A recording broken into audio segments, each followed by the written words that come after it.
तो अभी हमारे साथ एक गोरखपुर के भैया मौजूद है। भैया गोरखपुर में क्या है, बढ़िया विकास उकास है? हाँ भैया, वहाँ पर तो सब चीज वीआईपी एरिया हो गया है। रोड पर सब भैया धंधे अच्छे अभी चल रहा है। अब जो है आदि योगीनाथ का भैया प्रणाम है कि गोरखपुर वीआईपी एरिया बन गया है। पहले बलात्कार सब होता था, इस टाइम बहुत कम हो गया है। अब ये है थोड़ा गरीबों को ध्यान दीजिए। बहुत लोग मरे हैं ऐसे भी, कोरोना से भी और खाने पीने से भी भुखमरी भी मरे हैं। अब पिछले साल लॉकडाउन में लगा था भैया, कितने तो आत्महत्या कर ली ने। अब भाई हम लोग धंधा लगाते हैं, रोज महंगाई बढ़ी है और प्लस धंधा भी नहीं चल रहा इस टाइम। तो क्या चाहते हो, बदलाव होना चाहिए? बाबा ठीक है?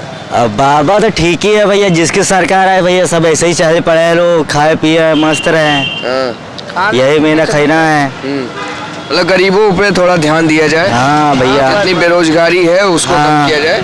सही बात। धंधा पानी कैसे चल रहा तुम्हारा? भैया बहुत कम ही चल रहा है इस टाइम, ठंडी के माहौल है और प्लस मौसम भी हिसाब से नहीं हो रहा है, इसमें धंधा पानी थोड़ा कम है। वरना कभी 700-800 रुपये दुकानदारी होती थी, इस टाइम वो भी नहीं हो रही है। तो कैसे चलता है? मुफ्त राशन से, सिलेंडर से मदद तो मिल ही रही होगी। सिलेंडर पे खाना बनाते हो या चूल्हे पे? सिलेंडर पे भैया 5 किलो वाला सिलेंडर है, नराई में जाते 100 रुपये किलो भरवाते हैं। 1000 रुपये हो गया सिलेंडर, कैसे चलता गुजारा? अब भाई रोज यहीं पर कमाते हैं हम, पर 300-800 रुपये मिलता है। गैस 100 रुपये गैस ही भरा लेते हैं। 100 रुपये गैस भैया, आटा भी लाते हैं 1 किलो 25। सरसों तेल 200 रुपये किलो है। हाँ भैया, 100-200 रुपये किलो है। और प्लस इससे में जैसे कैसे कहा कि फिर जो गुजारा कर रहे अपना हम। तो मतलब गरीबी भी दूर हो जाए किसी तरीके से, चाहे कोई भी आए। हाँ भैया। क्या करना भैया, आपका सूट बूट बढ़िया पहने हुए हैं। क्या हाल चाल है? सर हमारा हाल चाल ठीक है। क्या चाहते हैं इस बार, बदलाव होना चाहिए? ठीक है बाबा? हमारे समझ तो नहीं ठीक है। आना चाहिए, बदलाव होना चाहिए। बदलाव होना चाहिए। कौन रहेगा सबसे सही? सही में तो इसमें सभी लोग कहते हैं सपा आएगी, लेकिन हम तो बसपा ही हैं। लेकिन बदलाव होना चाहिए, चाहे सपा हो, चाहे बसपा हो, चाहे बीजेपी का हो। अच्छा काम जो भी करे वही मान लो सही है तब तक। हम लोग देखिए बैटरी रिक्शा चलाते हैं। एक समय था मैं पैडल रिक्शा चलाता था तो मैं 500 रुपया कमा करके परिवार बच्चे मैं जाता था। आज बताइए पैडल रिक्शा से ले करके मैं बैटरी रिक्शे पे मैं आ गया हूँ। किसी दिन पता चलता है कि खाने के लिए तरस जाता हूँ। बोलिए सर। आज 15-20 दिन हो रहे हमको घर से आए हुए। 200 रुपया मेरे जेब में पैसे भी नहीं है कि मैं घर चला जाऊं। इस तरीके से है। अरे राशन है, राशन तो मिल रहा है, राशन खाओ। राशन मिलता है तो क्या कोई अपने घर से नहीं देता? गेहूँ तुम्हारा पेट काट करके लोग देते हैं। यहाँ राशन मिल रहा है, तमाम राशन मिल रहा है, कुछ नहीं कहीं कुछ हो रहा है। कहीं नहीं हो रहा है। कहाँ भैया, तमाम चिल्ला रही न्यूज चैनल की राशन फ्री मिल रहा है, ये मिल रहा है, वो मिल रहा है। राशन फ्री नहीं मिला? कुछ मिल तो रहा है फ्री, तो राशन से आदमी कितना खा लेगा भैया?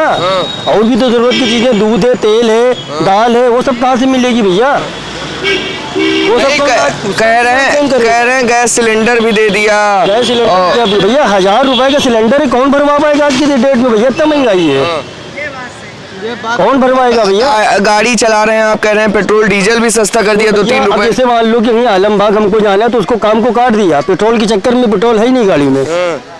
लेकिन 110 करके फिर 95 कर तो दिए। 95 भैया, 95 कर दे। कितने दिनों से 95 रुपए रुका हुआ है, और नीचे इसको लाने तेल को, और नीचे तेल को लाने थोड़ा। अरे लाएंगे क्या, खबरें तो आ रही हैं कि चुनाव के बाद और बढ़ जाएगा। वो तो बढ़ना ही है भैया, वो तो भी जनता को लॉलीपॉप दी जा रही है, समझ रहे हैं?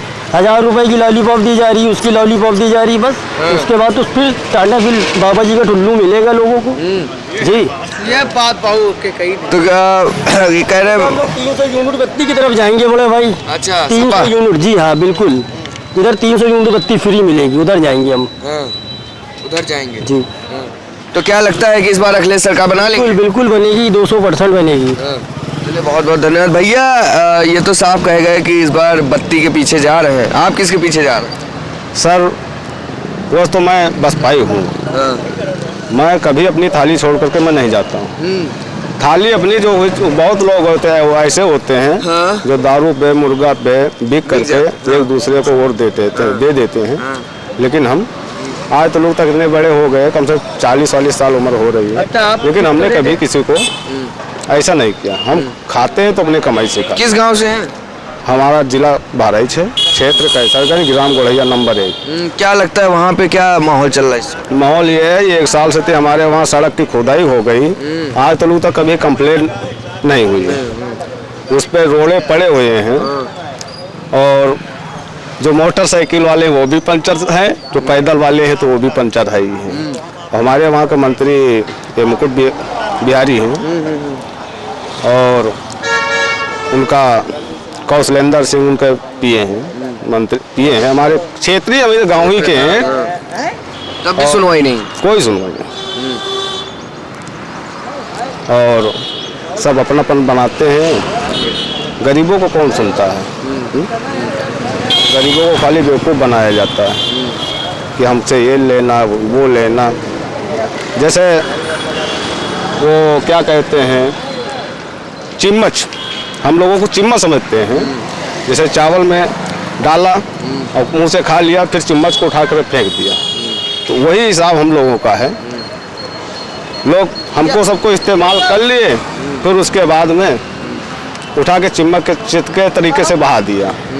अच्छा, अब तो चुनाव आ गया है, सब आ रहे होंगे आपके गांव में वोट मांगने। जी बताए नहीं कि पहले रोड देखो फिर वोट मांगो? वो तो कहा ही जाता है सब। रोड देखा जा और फिर आदमियों की गरीबी देखिए क्या होता है क्या नहीं। आज के 10 साल पहले कम से कम इसी रोड पे अच्छा खासा लोग कमाते थे, और आज देखिए भाजपा की सरकार में लोग भूखन मर रहे हैं। बोलिए, इस रोड पे यहाँ जाम ही जाम लगता था, लोग पुलिस वाले रिक्शा वालों को डंडा मारते थे कि ये किसी तरीके से जाम हटे, पब्लिक को गाड़ियाँ इधर से उधर हटाते थे। आज पता चलता है कि यहाँ कोई भी नहीं है, सब सुनसान, जैसे डन पड़ा कि इंसान यहाँ मैयत हो गई है। इस तरीके से हर रोडों पे जब बाहर का आदमी आएगा नहीं तो हम लोग कैसे कमाएंगे? सब रास्ता सब बंद है।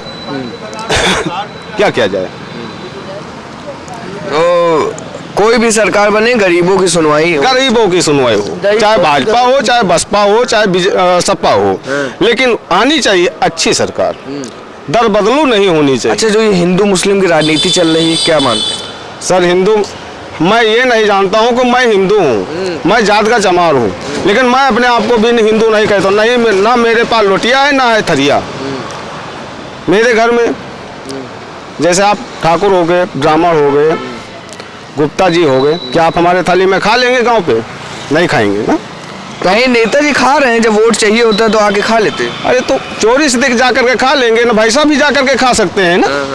क्या भैंसा नहीं खा सकते? नहीं, फोटो खिंचाने जाते हैं खाने होने एक आध दिन, तो फिर क्या चुनाव टाइम देखता है वो इधर उधर चुनाव वोट मांगा, पीछे जा करके खा लिए, तो क्या उनको कोई रोकेगा? क्या कोई रोकेगा? वो तो भाई पैसे वाले हैं, उनको कौन रोक सकता है? वो तो थप्पड़ मार खाने वाले हम लोग, अगर कुछ भी किए गलत भाग दे पड़ गया है कि नहीं? गरीब को ऐसा ही किया जाता है। गरीब अगर बोलने के लिए सोचता है तो बड़ा आदमी पैसे वाला दबा देता है कि ये ऊंची आवाज में बोल ना सके। ऐसा ही होता है आजकल सरकार में, कहीं भी हो, चाहे यहाँ शहर में हो चाहे देहात में। बहुत बहुत धन्यवाद।